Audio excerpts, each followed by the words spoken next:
Your original hometown dealer, Saida, Trudeau Chrysler Jeep Dodge and Ram. Well, working very hard with the Congress of Racial Equality, a civil rights organization that's 75 years old this year.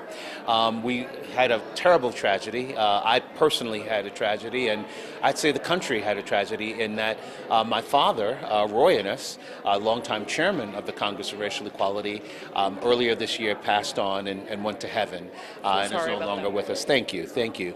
But we're carrying on with the tradition of fighting for not the old fight of the 1950s and 60s is over. That page has been turned, and we as a country have come so far so quickly, relatively peacefully as a country. I see it as my mission is to communicate to minorities, to communicate to all Americans that this is the greatest country on earth in terms of opportunity. And it's up to you to get that opportunity. It's up to you to engage in civilian, political, business life of this country and make the best of it that you will. And not to buy into the race mongering and the racial demagoguery of the other side.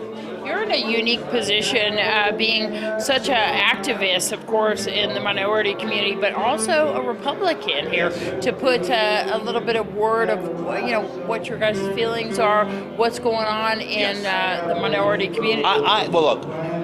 You look at the last election cycle, and in spite of the media, and in spite of the racial demagoguery of the other side, and the legions of race merchants on the other side playing their game, do you know that Donald Trump ended up getting 16% of the black male vote? He ended up getting 33% of Hispanics, which is almost a miracle, but he did.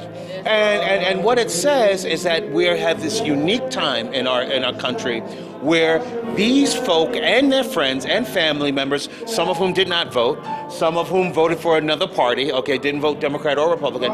Now we have a unique opportunity to bring these folk to preach the gospel of limited government, of liberty, of loving our Constitution, of knowing and saying that it is our Constitution that separates us from any other country on the planet and is the reason that we are the single most successful country in the history of mankind. We have that opportunity to go into these communities and preach that message and bring them in. The fact is, the other guys, the liberals, the far left progressives have a much more negative, pessimistic, unoptimistic message for them and for these communities, and they take them for granted. We have the opportunity to come in with a positive, affirmative message to say that we want to help you to help yourselves and liberate yourselves out of your potential condition of poverty.